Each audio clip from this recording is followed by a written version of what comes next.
Dear students, आज हम लोग बात करेंगे विद्युत क्षेत्र की तीव्रता के बारे में। ठीक है। तो इसके पहले जो विद्युत बल था ये हम बात कर चुके थे, लेकिन थोड़ा बहुत इंट्रोडक्शन फिर से दे देते हैं, इसका थोड़ा बहुत रिमाइंड करा देते हैं आपको। जो बल है वो एक सदिश राशि है। ठीक, याद रखिएगा इसको। आवेश Q0 एक अदिश राशि है।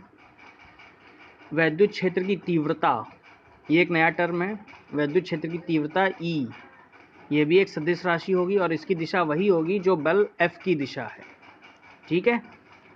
अच्छा, एक चीज़ इसमें और है, जो अगर आप धनावेश रखते हो, क्योंकि विद्युत क्षेत्र की तीव्रता आप तभी चेक कर सकते हो जब आप किसी आवेश के पास एक परीक्षण आवेश प्लस Q0 रखते हो। ठीक है। तो प्लस Q0 आप अगर रखते हो, जैसे कोई एक ये पॉजिटिव चार्ज है, अब आप इसका ये एक रीजन है, ये यही इसका क्षेत्र हो गया। अब आपने यहाँ पे अगर प्लस Q0 रखा, ठीक है, अगर ये प्लस Q0 आपका कैसा है, पॉजिटिव, तो आपको पता ही है जो प्लस Q चार्ज है उससे इधर की तरफ बल रेखाएं निकल रही हैं। तो अगर यहाँ पे कोई चार्ज होगा तो ये चार्ज इसको धनावेश को क्या करेगा, इधर की तरफ ले जाने प्रतिकर्षित करेगा इस साइड पे।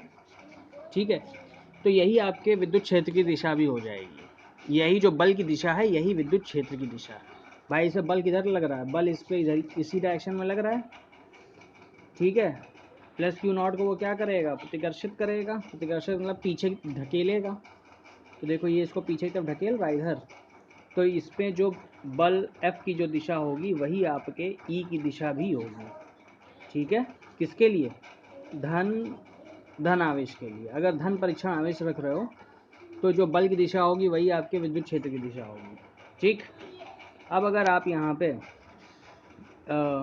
निगेटिव या ऋणात्मक आवेश ला रहे हो, तो देखो इसमें लिखा हुआ है, यदि परीक्षण आवेश, देखिए यहाँ पे देखिए, यदि परीक्षण आवेश धन न हो करके ऋण हो, तब विद्युत क्षेत्र की तीव्रता की दिशा ऋण आवेश पर लगने वाले बल F की दिशा के विपरीत होगी। ये क्यों, इसका कारण वही है, ये धनावेश है, अब मैं बता चुका हूँ, ये इसका एक क्षेत्र है। ठीक है।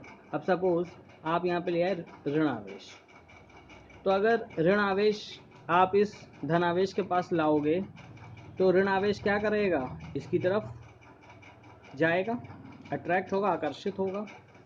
ठीक है, क्योंकि ये पॉजिटिव है, इसका ये बड़ा भी है, मतलब इसका मान ज़्यादा है धन आवेश का, और इसका मान, ये तो परीक्षण आवेश है। तो अगर आप निगेटिव परीक्षण आवेश को लेके आते हो तो ये क्या होगा, ये पॉजिटिव जो आपका स्रोत आवेश है ये उसके पास आकर्षित होगा, ये वहाँ की तरफ चला जाएगा। ठीक है। तो ये जो बल लग रहा है, बल की दिशा क्या है आपकी, ये है। लेकिन जो आपकी विद्युत क्षेत्र की दिशा होती है, विद्युत क्षेत्र की जो दिशा होती है वो बेसिकली क्या होती है, वो हमेशा प्लस से माइनस होती है। कैसी होती है, प्लस से माइनस, इतना याद रखना।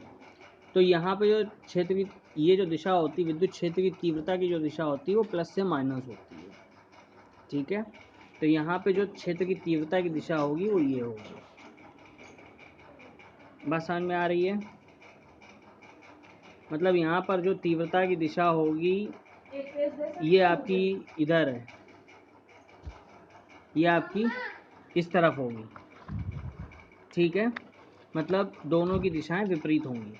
F इक्वल टू यहाँ पे -C, मतलब ये दिशा हम बता रहे हैं, इन दोनों की दिशाएं क्या होंगी, विपरीत दिशाएं होंगी।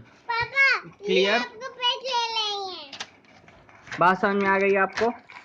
ठीक है, इसीलिए यहाँ पे इस पॉइंट पे लिखा हुआ है कि यदि परीक्षण आवेश धन न होकर के ऋण हो, तब विद्युत क्षेत्र की तीव्रता E की दिशा ऋण आवेश पर लगने वाले बल F की दिशा के विपरीत होगी, और प्लस से माइनस की तरफ। ठीक है, इतनी चीज क्लियर है। अब देखो, बल F का मात्रक न्यूटन तथा आवेश Q0 का मात्रक कूलाम है। बल का मात्रक न्यूटन होता है, आवेश का मात्रक कूलाम होता है।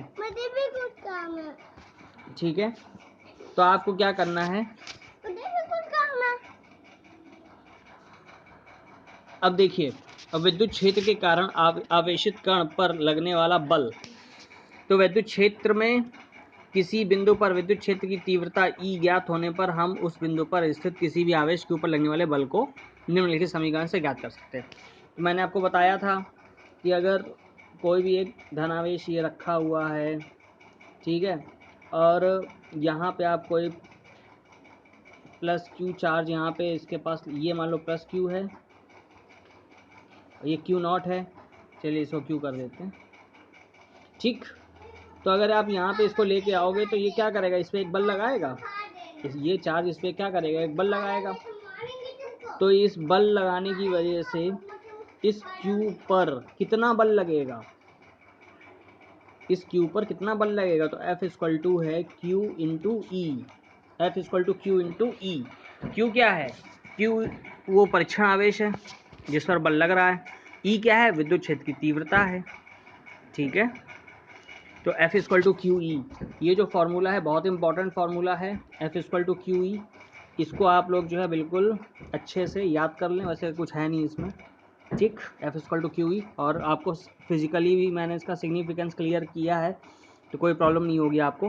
किसी भी विद्युत क्षेत्र में अगर आप कोई परीक्षण आवेश रख देते हैं तो वहाँ पर जो बल लग रहा होता है वही बल आपका, उस बल का मान क्या होता है, F equal to Q into E, ठीक है। और विद्युत क्षेत्र की विमा निकालेंगे तो विमा क्या आ जाएगी, तो E equal to F upon Q हो गया, E equal to F upon Q, इसी फार्मूले से E equal to F upon Q हुआ। F की विमा क्या होती है, न्यूटन, सॉरी F का मात्रक क्या है, न्यूटन, और Q का मात्रक क्या है, कूलाम। तो न्यूटन की विमा क्या हो गई, न्यूटन इक्वल टू होता है F equal to M A, तो एम इंटू ए की विमा हो गई LT minus two, M LT minus two आपका ये हो गया coulomb. Q equal to IT होता है, तो I की विमा A होती है और T की TE होगी, तो AT। अब आप इससे विद्युत क्षेत्र की विमा आप निकाल सकते हो, ML T minus three A minus one, ठीक है, क्लियर। यहाँ तक हमारे सामने बात समझ में आ गई होगी आपको, ठीक। तो नेक्स्ट टॉपिक पे अभी हम डिस्कस करते हैं दूसरा वाला। नेक्स्ट टॉपिक आपका है किसी बिंदु आवेश के कारण विद्युत क्षेत्र की तीव्रता, ठीक है। इसको नेक्स्ट वीडियो में डिस्कस करेंगे।